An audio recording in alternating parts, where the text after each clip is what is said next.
আজকের ক্লাসে আমি একটা টিপস দেবো সবার জন্য, যেটা বাচ্চাদের ড্রয়িংয়ের যেটা দেখা যায় অসুবিধা, সেটা হচ্ছে যে বাচ্চারা যখন ড্রয়িং করে তখন তারা পেন্সিলের প্রেশার কন্ট্রোল করতে পারে না। তার জন্য যে অসুবিধাটা হয় এবং সেই অসুবিধা থেকে বেরোনোর কিছু উপায়, মানে যেটা বেরোনো মানে কি, যেটা অভ্যাস করলে পরে সেই অসুবিধা থেকে মানে সেটা কন্ট্রোল করা যাবে।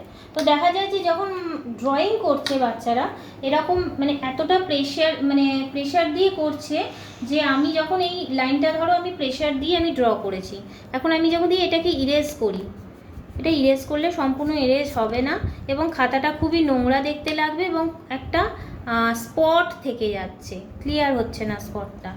তো আগের দিন রিয়ান্স বলে একটি বাচ্চা আসে আমাদের স্কুলে, তো সে এই ড্রয়িংটা করেছে এবং আমি এই ড্রয়িংটাকে আমি মুছে দেখাচ্ছি।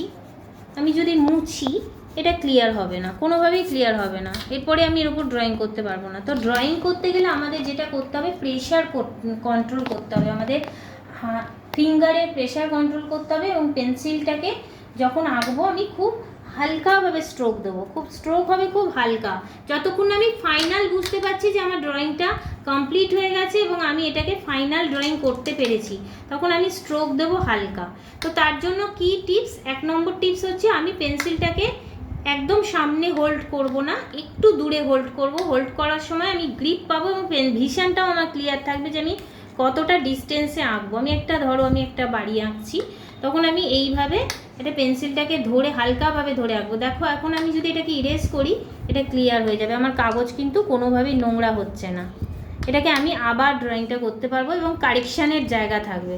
কিন্তু আমি যদি প্রেশার দিয়ে করি সেটা আমি কারেকশান করতে পারবো না, আমার খাতা খুব নোংরা হয়ে যাবে। তাই আমি দূরে ধরবো এবং যখন ডিটেল করব তখন পেন্সিলকে আমি সামনে হোল্ড করতে পারবো। ডিটেলিংয়ের সময় আমি হোল্ড করব, বা আমি বুঝে গেলাম যে আমার ড্রয়িংটা ফাইনাল হয়ে গেছে এবং খুব ক্লিয়ার হয়ে গেছে, তখন আমি এটাকে ডিটেল করার সময় এবার না, চলো ফাইনাল হয়ে গেছে, আমি ডিটেল করার সময় করতে পারি। তো এটা 1 নম্বর। 2 নম্বর, সেটা আমরা কন্ট্রোল করতে পারি যদি আমি শেডিং প্র্যাকটিস করি। শেডিং প্র্যাকটিস মানে আমি এরকম ডার্ক, মানে প্রেশার দিয়ে ডার্ক করতে করতে লাইটের দিকে যাচ্ছি। প্রেশার দিয়ে আমি যদি একটু অন্য দিয়ে বোঝাই, আমি এই ডার্ক করতে করতে খুব লাইটের দিকে যাচ্ছি।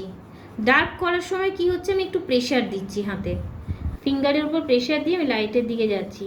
লাইটের দিকে যেতে যেতে আরও হালকা করে ফেললাম, তাহলে আমি বুঝতে পারলাম যে আমি এখানে প্রেশার দিচ্ছি, এখানে প্রেশার দিচ্ছি না। তো প্রেশার কন্ট্রোল করাটা খুব দরকার এবং বাচ্চাদের যে নিট অ্যান্ড ক্লিন কাজ হবে তার জন্য কিন্তু ওই মানে স্কেচিং যখন করছে যে খাতাটা খুব পরিষ্কার দেখতে লাগছে, বা ইরেজ করার সময় সেই প্রিভিয়াস দাগটা যাতে না থেকে যায়, তার জন্য আমাদেরকে পেন্সিলের প্রেশার কম করতে হবে।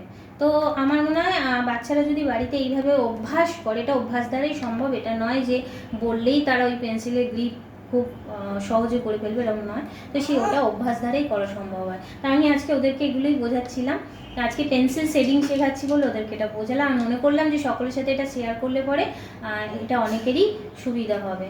চলো।